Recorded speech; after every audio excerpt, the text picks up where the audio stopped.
Hello class 10th, मैं आपकी biology educator. I hope आप लेक्चर 1 रिवाइज करके आए होंगे। तो आज हम पढ़ते हैं पोलिनेशन, परागन। परागन किसे कहते हैं? परागकण का मादा के वर्तिकाग्र वाले भाग पर जाना परागन कहलाता है। आप जानते हैं मादा का वर्तिकाग्र वाला भाग कौन सा होता है? तो हम लिखते हैं परागकण का मादा के वर्तिकाग्र वाले भाग पर जाना परागन कहलाता है। परागकण का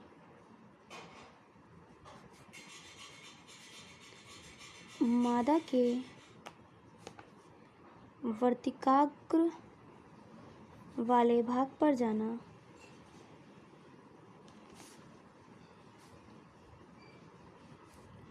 ही परागन कहलाता है।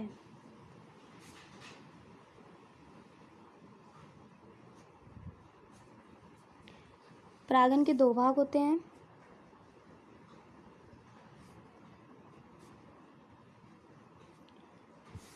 फर्स्ट स्वपरागन,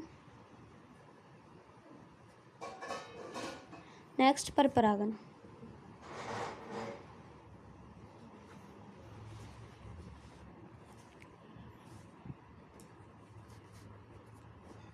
स्वपरागन। स्वपरागन किसे कहते हैं?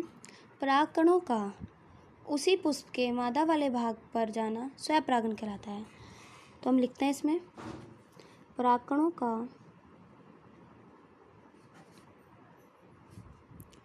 उसी पुष्प के वर्तिकाग्र वाले भाग पर जाना स्वपरागन कहलाता है।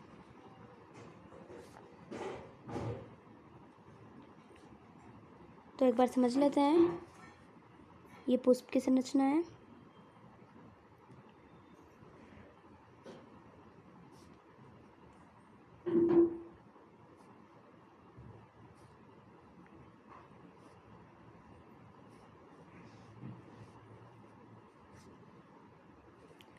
इसको बोलते हैं वर्तिकाग्र।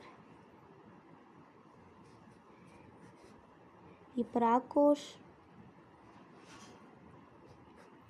जब परागकोश से निकलकर परागकण उसी पुष्प के वर्तिकाग्र वाले भाग पर जाते हैं तो वह परागन स्वपरागन कहलाता है। नेक्स्ट है परपरागन।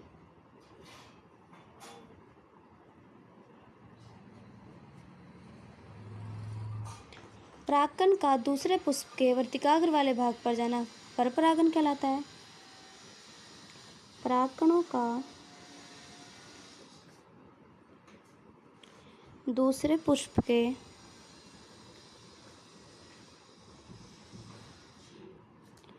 वर्तिकाग्र वाले भाग पर जाना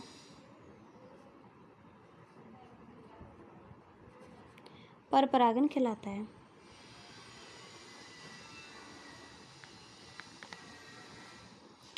तो परपरागन भी समझ लेते हैं।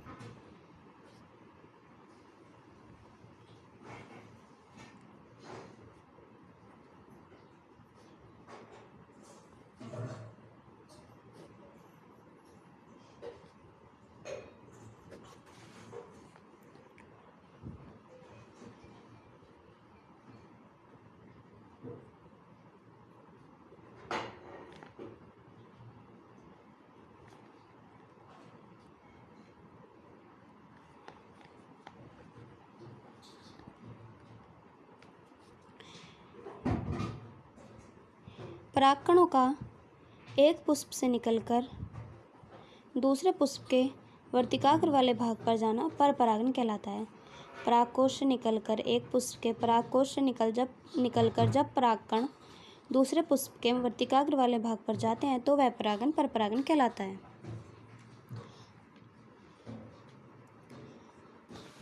अब स्वपरागन के लाभ देखते हैं। स्वपरागन के लाभ क्या है और परपरागन के लाभ क्या है?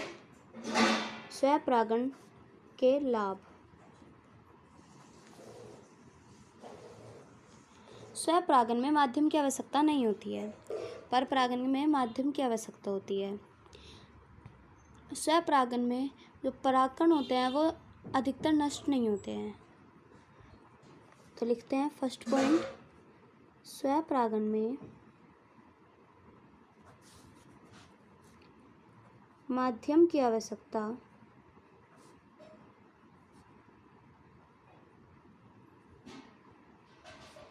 नहीं होती है।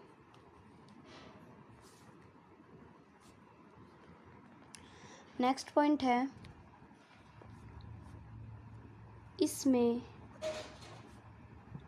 परागकण नष्ट नहीं होते हैं।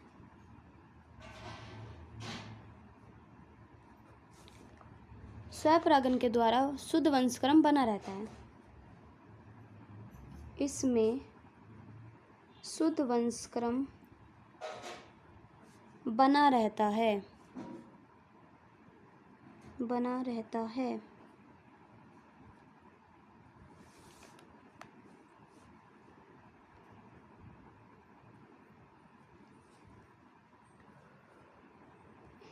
इसमें ऊर्जा खर्च नहीं होती है।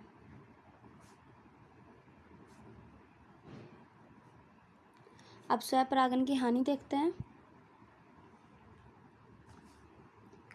स्वपरागन की हानि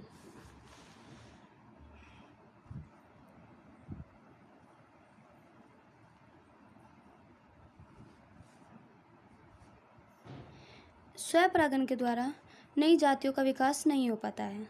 तो हम लिखते हैं इसमें नई जाति का विकास नहीं हो पाता है।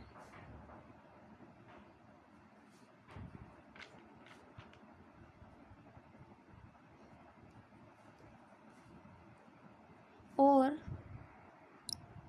आनुवांशिक रोग भी पीढ़ी दर पीढ़ी चलते रहते हैं। तो लिखते हैं आनुवंशिक रोग भी पीढ़ी दर पीढ़ी चलते रहते हैं। नेक्स्ट पॉइंट है परपरागन के लाभ। परपरागन के लाभ, तो हम परपरागन के लाभ देखते हैं। इसके द्वारा पादपों का विकास होता है। तो लिखते हैं इसके द्वारा पादपों का विकास होता है।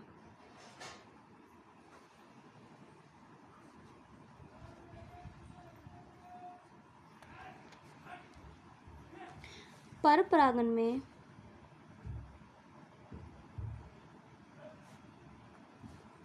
मकरंद स्रावित होता है जो कि कीटों व पक्षियों के लिए पोषणीय पदार्थ होता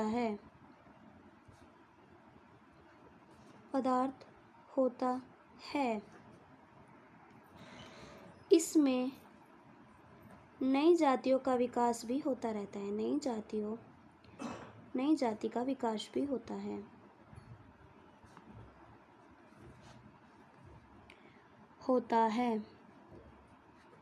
अब परपरागन की हानि देखते हैं। परपरागन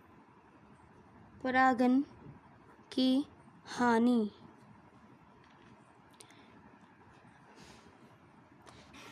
यह प्रक्रिया अनिश्चित होती है क्योंकि इसमें माध्यम की आवश्यकता होती है। जब तक माध्यम नहीं होगा तब तक यह प्रक्रिया संभव नहीं होगी। तो लिखते हैं यह अनिश्चित होती है क्योंकि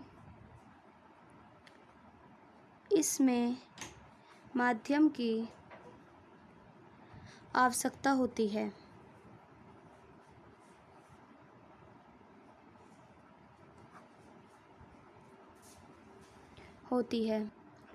नेक्स्ट है इसमें ऊर्जा की हानि होती है।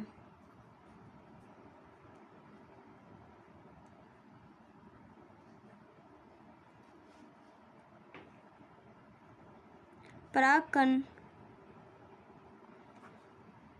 अधिकतर नष्ट होते हैं।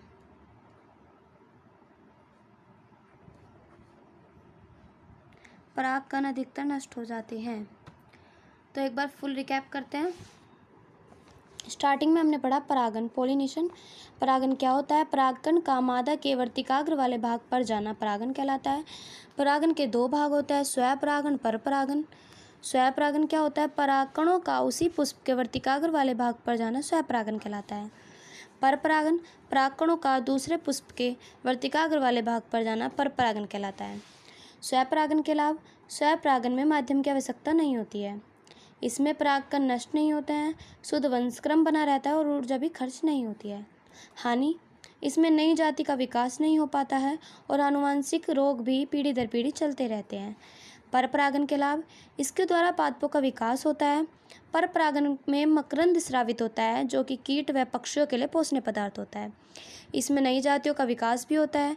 परपरागन की हानि: यह अनिश्चित प्रक्रिया है, क्योंकि इसमें माध्यम की आवश्यकता होती है। इसमें ऊर्जा की हानि भी होती है और अधिकतर परागकण नष्ट हो जाते हैं। अब हम देखते हैं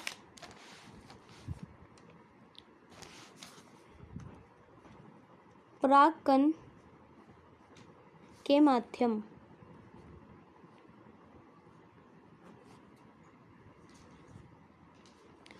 फर्स्ट है वायु परागन।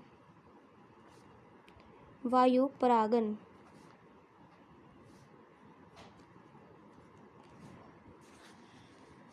वायु द्वारा होने वाला परागन वायु परागन कहलाता है। तो पहले लिखते हैं वायु द्वारा होने वाला परागन परपरागन वायु परागन कहलाता है।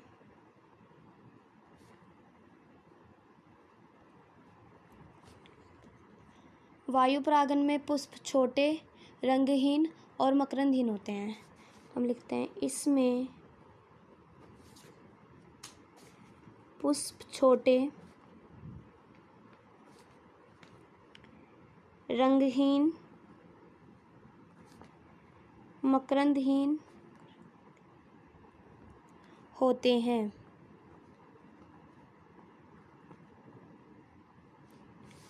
वर्तिका लंबी और वर्तिकाग्र चिपचिपी होती है। वर्तिकाग्र चिपचिपा होती है। तो हमने वायु परागन के अब उदाहरण देखते हैं। उदाहरण: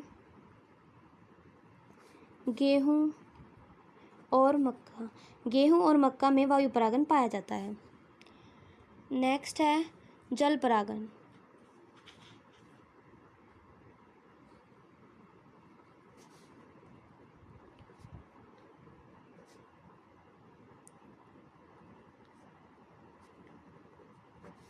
जल द्वारा होने वाला परागन जल परागन कहलाता है। इसमें भी पुष्प छोटे, रंगीन और मकरंदहीन होते हैं और जो परागकण होते हैं वो मोम युक्त होते हैं। एग्जाम्पल पहले हम लिख लेते हैं। पुष्प छोटे, रंगहीन, मकरंदहीन होते हैं।